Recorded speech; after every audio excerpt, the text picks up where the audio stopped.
medyo matagal na po. At Wow. nagtithank you rin po ako sa buhay po ng mga tao na hindi po ako tinitigilan. Bunga Ate naman. Tessa po.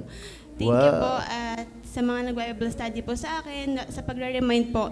Nagtithank you po ako sa buhay po ng mga tao na ginagamit po para i-remind po ako to read my Bible, do my, devotion. Amen. At sa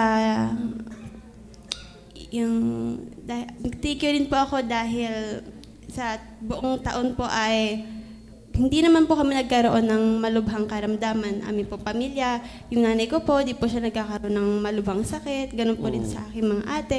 Sa kaligtasan po, nag-thank you po ako. At masasabi ko po na hindi naman po kami nahirapan sa aming buhay.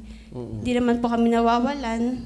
Palagi po si Lord nagpo-provide po sa amin. At yun po ay blessing po talaga na dapat pong ipagpasalamat. Amen. At sa kaligtasan ko po sa school, at ngayon po, first time po, nagkaroon po ako ng opportunity na mag-try po ng bagong bagay.